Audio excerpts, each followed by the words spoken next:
over here and say good morning, Sheriff. It's been a while. It's been a few weeks. You've been busy. I've been busy. Right. We've both been out of town, so we're finally able to catch up with each other again. Right. So I know there's a lot to talk about on this show. Yeah, I've had some of my, especially my senior citizens in the county, call me and want to know why I've not been on the radio, and they've been tuning in every Friday to try to find me and not being here. So I'm back. You're back. So hopefully they're listening today. All right. Yeah. So, all right. Let's turn the volumes. It's a little overmodulated on the Facebook Live feed. So I'm going to turn our volumes down just a little bit. I think there's an input level on the tab that I can change too, but we'll fix that. But we'll try to get the best sound possible for our Facebook Live feed. Okay. Let's see. We had some business break-ins that we want to talk about. Oh yeah, we a few days ago we had some businesses here outside Murphy, and some were in Murphy city limits, some were in the county out 64 West. Had several businesses broken into in one night. Just want to kind of give an update on that. We were able to identify at least one of the suspects that was involved in that, and do have warrants for his arrest at this time. We'll do a press release later once we get him picked up and can interview and that kind of thing. And also, I know there was a vehicle from Valley River Humane Society thrift store that was stolen during those series of break-in enterings, and we got notification that it was recovered in Lumpkin County, Georgia. So we think that our suspect may be in that area down there. So we're in the process of trying to get him picked up and trying to get him brought back to Cherokee County so we can get him interviewed and find out if anyone else was involved in those kind of things. Is the suspect somebody who has a history? Yeah, it's a local person who had history. As a matter of fact, we had some great detective work for that. We have a in-house fingerprint scanning system through our evidence room. And so if you've been arrested over the years and brought through our facility, your in-house fingerprints are stored in our database. And so during the investigation of these breaking and enterings, there was some latent fingerprints found inside the crime scene, and they were actually matched up to some of our in-house database. And so that's how we identified some of the people that was involved in this. And so those fingerprints have been sent off.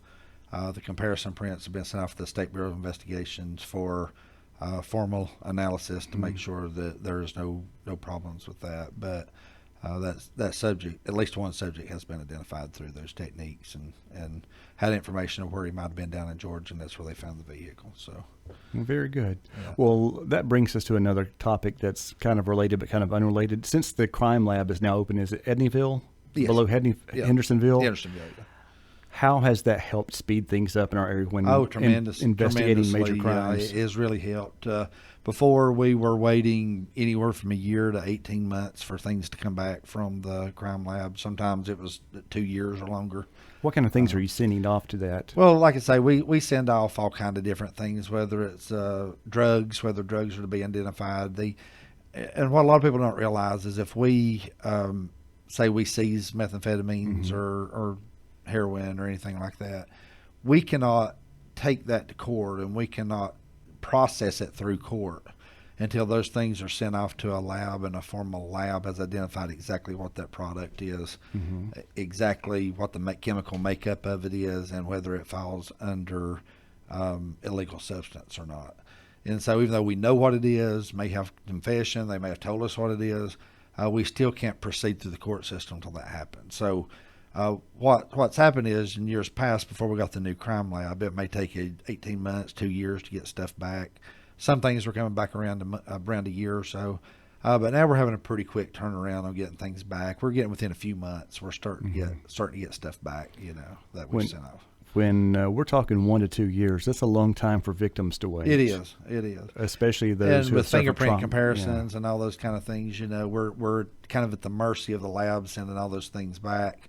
And we can't proceed through the court process until we get those results back. And so the new lab has kind of helped expedite that process a little bit. Some things still go to Raleigh, to their lab, but with sending other things to the Edneyville lab, it has freed up Raleigh now that they can have a better turnaround in Raleigh also. So it's just helped all the way around.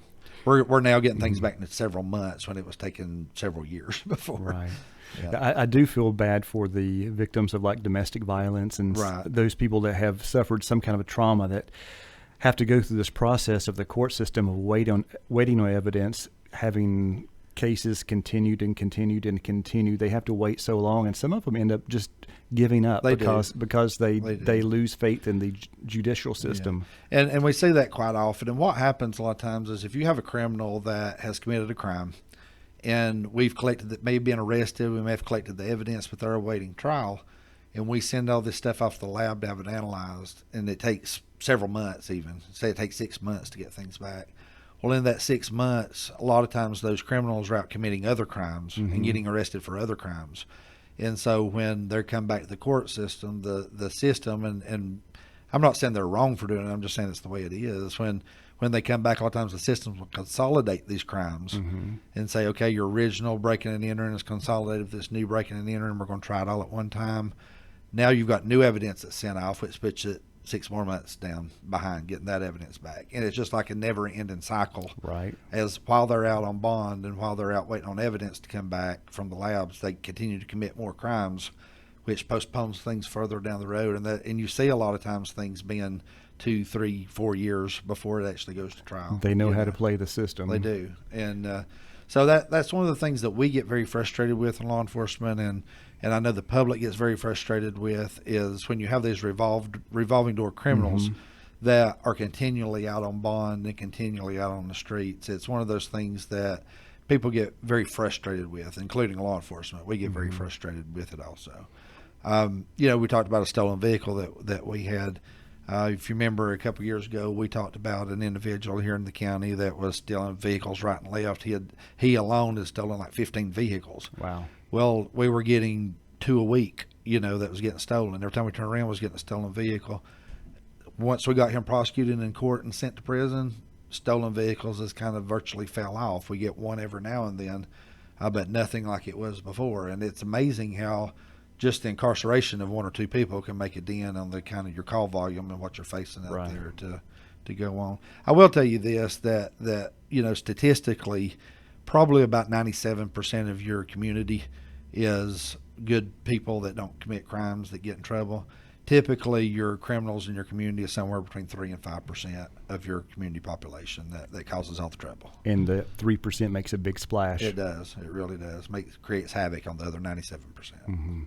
So the Valley River Humane Society vehicle that was stolen, was that the van that has the wrap around it with their logo on it? Actually, I think it was a truck. I think it was a truck that had some trash and stuff on the back of it they was getting ready to haul off. I'm pretty sure that's what it was. And but it did have the letters and everything down at Valley River Humane Society, and was taken in the middle of the night. And kind of the thing about that is, we run across this all the time. I pass vehicles all the time in Cherokee County that have different businesses and different names I never heard of before, that may have Texas license plates or Ohio license plates or different things on it. And, a lot of times we'll run those tags just to make sure they're not stolen from somewhere. But just pay attention when you're out driving around. Look at all the different vehicles that's out there with all the license plates from different states. It's kind of, there's a lot. Yeah, you could have big red letters just like Valley River Humane Society down the side of it. Sometimes they can travel right down the road and nobody pays any attention to it, even if they're in other states. I'll be driving from my home up the 4-lane to work, and I'll just see all these cars flying past me going 70, 80, and I'm like, I look at their plates. It's like, okay, why is someone from Ohio and North Carolina right now? And just wondering what their business is here. Yeah. But there's a lot of out-of-state. A lot of it. I would notice here recently, and I don't know why, I don't have the answer for you, but I've ran a lot of Texas license plates recently, and I've not had one come back yet that was stolen or had a problem with it. Just people traveling through. But there was one week I think I looked at and ran like 25 Texas license plates, and I'm thinking, why are there so many people from Texas and Cherokee County? The one thing I've noticed a lot this week especially are those huge RVs passing through our area. Right. There's a lot of those here. And I got tickled yesterday because I saw one coming down Tennessee Street when I was crossing back from lunch. And it was a huge RV, and it was probably driven by a lady who was about 85 years old. She was hunched down over the steering wheel. Right. And it was just a comical sight because she looked way too small to be driving that vehicle, but she had full control over it. We obviously have a lot of traffic that comes through Cherokee County, and one of the things I want to mention about that too, about vehicles passing by, when people a lot of times get frustrated, especially when they have tools that are stolen. generators and welders and different work tools and those kind of things. Mm-hmm. And I always encourage people that when you drive through Murphy in the middle of the day, if you're out in the middle of the day, whether you're at lunch or whatever, pay attention to how many pickup trucks pass pulling trailers with lawnmowers and weed eaters and tools and generators and ladders on the top and all those kind of things. I mean, it's almost like, seems like every other vehicle you pass. So a lot of times you may have a truck full of stolen items drive right past you, but it blends in with what everything else is going on in the county. And there's so many vehicles that unless you have some reasonable suspicion that these things are stolen or something don't add up or something don't match, it's kind of hard to pick a vehicle out of all these vehicles that's traveling back and forth. Absolutely. And try to say, well, that's got stolen property on it, because we have so many construction workers and people in the area traveling back and forth with those kind of things. So I know that people get very frustrated a lot of times when things are not recovered in timely manner, but it's a very difficult task. It's a very difficult task of trying to recover these things unless you have some kind of information or some kind of suspect to look at or to go on to try to track some of that stuff down. I know in one show we talked about technology that exists. I think some state troopers and maybe not North Carolina have it, that basically driving up and down the road that just scans all the tag numbers looking for. I would love to have that. I would. Looking for stolen vehicles or the BOLO alert. Right. So let me explain that to you. They do have those things that mounts on the front bumper. It's a camera that mounts and it connects to your computer system. And so as the camera scans the tag, it automatically runs the tag, puts it through DCI, runs the information and says, okay, this vehicle's stolen or this person's wanted or whatever it may be. However, North Carolina generally does not have those unless you're in a major city somewhere, because they are so expensive. They're I want to say they're in 6-digit figures how expensive they are to run. However, when you have states like Georgia, for example, in Georgia, when the sheriff's offices in Georgia write citations, write tickets, and has court costs and those kind of things, there's a portion of that money funnels back to the sheriff's office that the sheriff's office itself can spend. In North Carolina, it doesn't operate that way. In North Carolina, those monies and court costs and all those things funnel back into the judicial system. And so it doesn't go back to the individual agencies that write the tickets. And so when people make all these statements about, I write another ticket, get your quota, you got to buy lunch or whatever it may be, those monies do not come back to police departments and sheriff's offices in North Carolina. They go straight through the judicial system. In Georgia, they come back to the offices, the police departments, the sheriff's offices. At least a portion of it does, so they can buy these types of equipment. So when you're in Georgia, you'll see a lot of patrol cars in Georgia has this type of thing, has the tag runners, have the different things, because those sheriff's offices have that income coming in to turn it back into. And you think about it, if you're writing tickets and you're getting money back out of those tickets, a tag reader would pay for itself because it's automatically running things and, stop this vehicle, stop that vehicle, right? Where you can write some tickets. But unfortunately, that doesn't happen in North Carolina where we can do that. I'm thinking that technology is the one where the church shooter in Charleston, I believe it was. I think that's how he was located with that kind of technology. Yeah. And like I say, there are some police departments in North Carolina that have that, some that do it, that have budgetary ability to do those things. We just don't have that budgetary ability to do that. All right. Well, yesterday, or was it Wednesday, there's a sex offender roundup in our county? I think it was yesterday, I think. They went out every so often, so people don't understand, when you're on the sex offender registry, every so often we have to check on you to make sure you are where you say you are, depending on the level of sex offender. Sometimes you have to be checked on more often than others. Some I think are twice a year, some are once a quarter, depending on what your level of registry is. But what happened yesterday is we had some people come up from Homeland Security that's over the sex offender end of it, and our detective Roger Williams,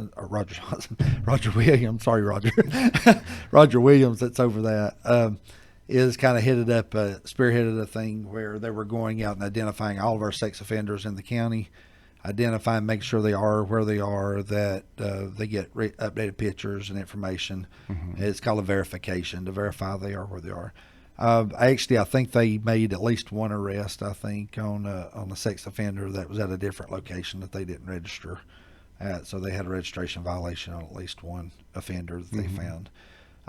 But later on, we're doing another situation where they're all going to come to a certain location and have to check in and register and update all their information and all those kind of things. So basically what yesterday was a verification to make sure they are where they are, and that they get notified to come to this event in the end of October, so we can get updated information and all those kind of things on them. So it sounds to me like it was pretty successful yesterday. I think they checked on, I can't remember, Roger told me, I think it was 60 or 90 or something like that, sex offenders they checked on yesterday. So and if you or know someone who is a registered sex offender, the process to just verify your address is pretty simple. It's very simple. There's no reason not to do that. No, it's very simple. It's just to show up at the sheriff's office and say, here's where I'm going to be and here's my address. Right. That's all it is. Takes what, 5 minutes? Yeah, at least most of the time not even 5 minutes. So just you're encouraged to do that. That will save you a lot of trouble. And what people don't realize also is with sex offenders too, if we have someone say come to our area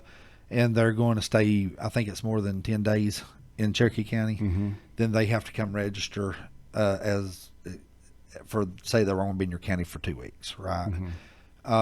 So if you're working out of state, all those kind of things, they have to check in and out of state, somewhere they're going to be, and all those things. So it's more than just our residents that live here. Right.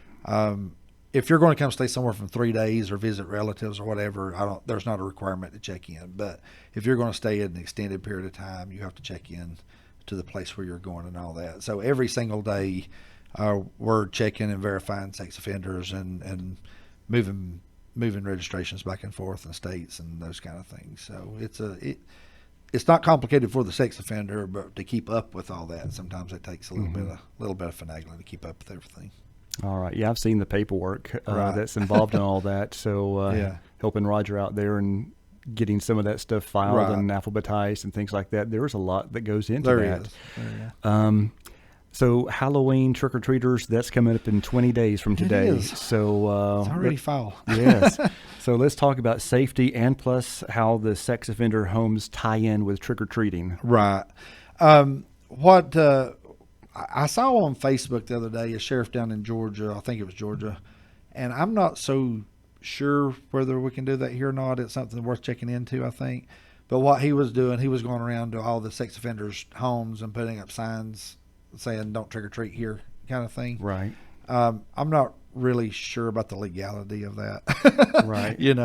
But it happened in another state, and so. But one of the things that we want to make people very much aware of, that there are websites and places you can go to check on sex offenders and where they live and where their new registries are. So what I suggest for people to do is, if you have small children, you're going to a neighborhood, especially you're not familiar with, if you're going to different places, Murphy, Andrews, Peachtree, March Creek, wherever you may be going to trick or treat, take 5 minutes, open up a web browser, search the sex offender registry for Cherokee County, see where the sex offenders are living, see if there are any in that neighborhood you're going to.